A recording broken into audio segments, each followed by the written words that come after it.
Hello there peeps out in YouTube land. So, are you ready to build a pull-up? So here we have the pull-up face and body make it your own kit. And I already have everything opened and taken out of the packages. So I'm just literally gonna just kind of walk you through building it. I'm not gonna show all of it because I think it'd be a very long video if I showed you all the face-up process and all that other stuff. But I will go ahead and I will have a face-up on this gal here. And then we'll start assembling it, which is probably the part that you want to see more. So let's get started. So before I even put any of the head together, I'm gonna go ahead and put a face up on it because I think it'd be better to spray it and all that other stuff without the mechanics and everything inside of the head. I'm gonna spray it with Mr. Super Clear, which is kind of the norm for this hobby. If you have things that you need to seal up, or you're doing face-up work, MSC is pretty much the tool you use. So while I've got the head drying, I thought I'd start working on the eye chips. And typically what you do is that you can paint them. There's different materials that you can put inside of them. Today I'm simply going to paint them, and I'm going to also be adding some glitter along the outside to give it color. I'm going to be mixing and adding some gloss varnish along the outside to mix the glitter in. Before I even do the gloss, I'm going to do the black dots that are in the center.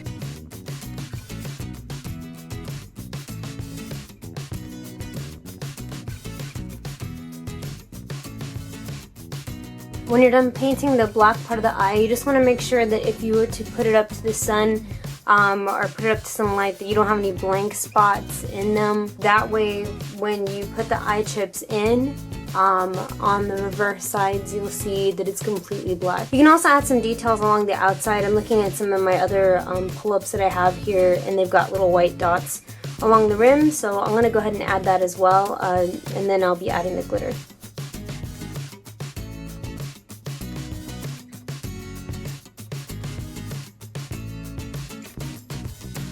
So the next part is my personal favorite part, which is the face-up. So you have the blank head, and you get to have fun putting a face-up on it, which is really nice because most pull-ups already come with a face-up of some sort.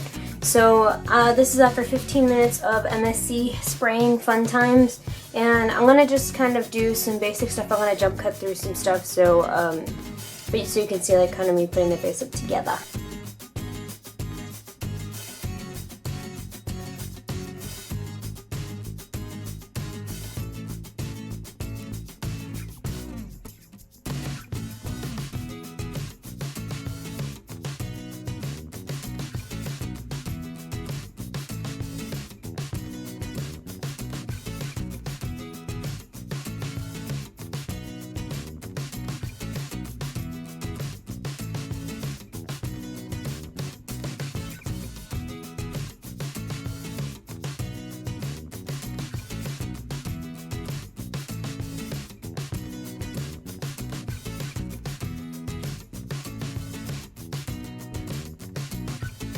So now that I've got some base coloring down, I'm going to go ahead and seal this, and after this it's acrylics.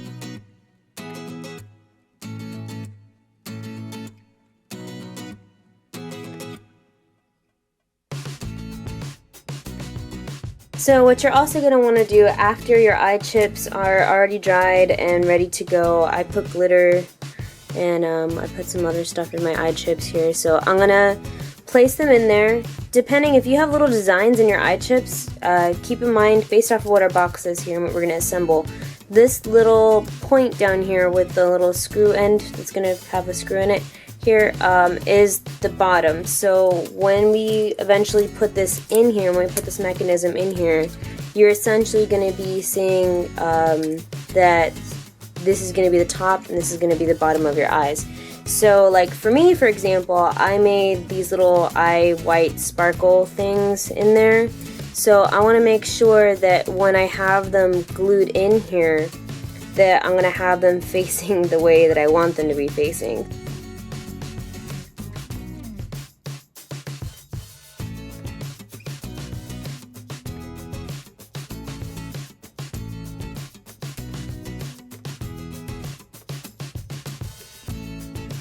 So now that all my pieces are painted, I did my face up, I did the eyelids, Which, by the way, a quick story about the eyelids. Looking at the picture that is there, your eyelids are going to be with the spring facing up. So whenever you paint your eyelids to be like, you need to make sure that that the paint that you're going to be putting on, like for example how I did like a silver lining at the bottom, that you have it facing the right way. So for example, if you're looking at the shape of this, how it goes from big to small, the bottom, and it's flat on this side too, this is where the line is going to be. Don't make a mistake like I did. At first I put a really nice black line here and I thought this was the right way, but yeah, that was a mistake. So we're gonna go ahead and start assembling it now. I have all the pieces here, and I'm gonna follow it step by step as best as I can. Starting with number 1, where it says cut the eyelash and glue them in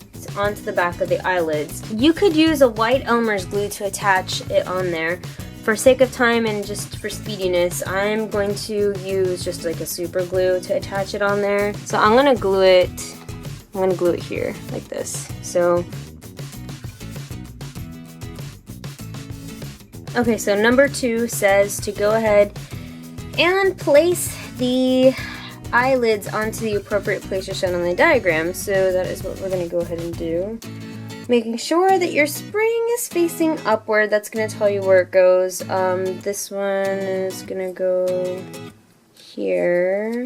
Make sure all my eyelashes are in there. So that's apparently step number 2. Number 3, glue the eye chips at the end of the eyeballs. I already did that, so that is already done. Number 4, insert the eyeball bar at the top and bottom of the sockets. I think what I'm going to do, because this is kind of vague on the instructions, I'm going to go ahead and try to align these with the springs first. I'm going to try to keep the eyes on top of the springs. Kind of like this. I want to make sure that they're on top of the things. Maybe that looks like that went in where it needed to be. That did too. Number 5, hook the springs of the eyelids onto the eye neck as shown in the diagram. So this is gonna be the fun part because I don't understand what they're talking about. So I'm assuming based off of the picture they want us to put this thing somewhere here. I think it's gonna go up here over this little hooky thing that's here. Do you see how there's these little pointy things that are sticking out? I'm assuming it's telling me to put it over that. I literally just pulled it and I put it over here. I'm using this tool and it's honestly just a Dremel bit part, but I imagine you can probably use anything else. Maybe you can even use your own finger. I'm just like super nervous about all this, so I just wanted to make sure I could do this. So I have the 2 springs in there.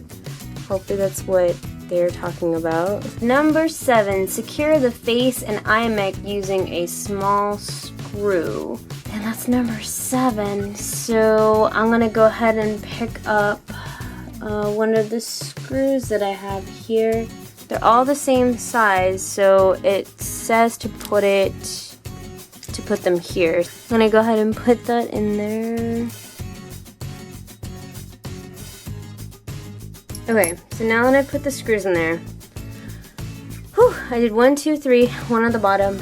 It says number 8, install the wink bars shown in the diagram. So the wink bars are these little thingies and they're facing like this, like this. So I'm gonna put them into these 2 slots that are here, 1 for each.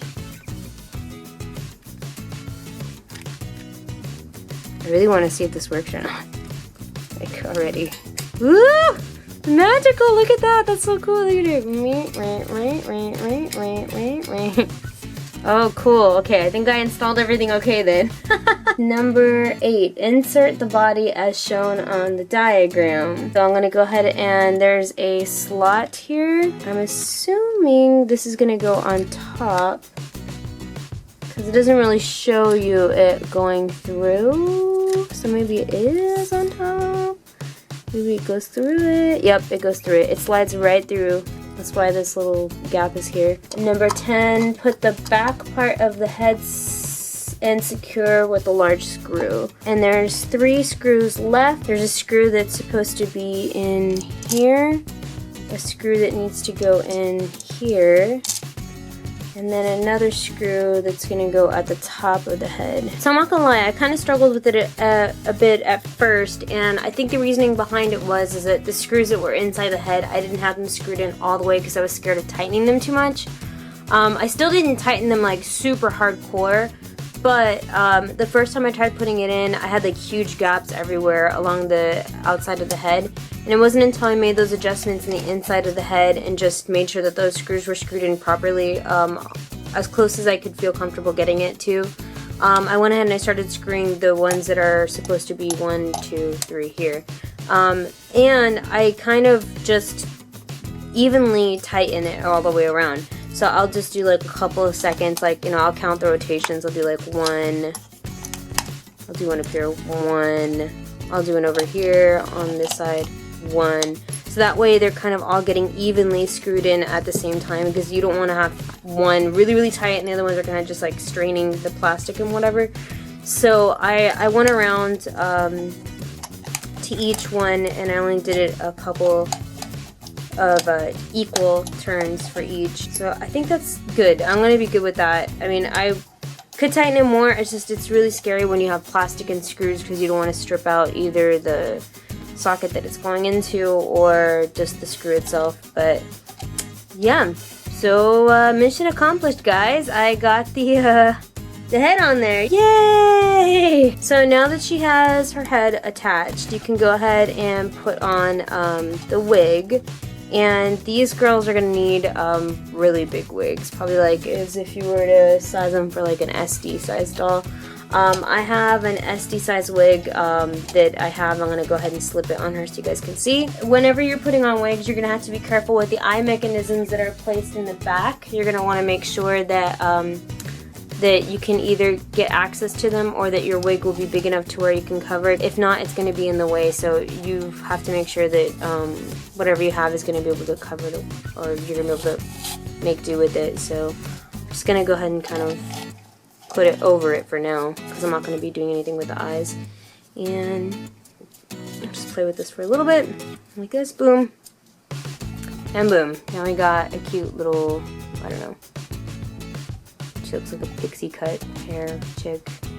But yeah, it's really cool, guys. I'm really pleased with this. I was super, I'm not gonna lie to you, and I'm gonna be completely honest with you, I was super nervous about this because I've never built anything like this before. All my dolls that I normally get are already, like, you know, done. So, I mean, obitsus, you know, you just put on the head. It's not anything like you have to screw in or anything. So it's definitely a good experience. The instructions were pretty easy to follow. Some of it was kind of vague, so hopefully you were able to make more sense of it through watching somebody else, like, you know, in a video do it, which is why I wanted to make a separate video of me putting the doll together, because some of the instructions are kind of just, you know, insert it there, and I'm like, well, where's there? Like, follow the diagram. I'm like, I can't see it on the diagram. So hopefully that helped anyone that, you know, has the make it your own pull-up kit and was curious about how to assemble them. But I'm very happy with mine. I think she turned out really well. I really like the face up that I was able to put on there. My only regrets are that I put in the eye chips wrong. I wanted to put it to where the little white sparkly parts were facing the same direction, and I have one facing like down and one to the left. So I don't know if you can notice it or not, but I think I still think it's pretty cute. It came out really nice, I think. So as always, I hope this kind of helped if you were kind of curious on how to assemble the make it your own pull-ups. I definitely had an adventure. I thought it was very interesting to build. I don't think it was too hard. It was definitely very intimidating because there's like a lot of little pieces and stuff. And it looks like it's going to be really super hardcore and hard to do, but once you follow the instructions and kind of fiddle with things, it's not too bad. Once again, you can find your very own face and body make it your own pull-up kit at the Junky Spot. That's www.junkyspot.com. As always, I hope you guys have a fantastic day. If you have any questions, comments, or concerns, please feel free to message me, and I will be trying my best to get back to you as soon as possible. Hope you guys have a fantastic day.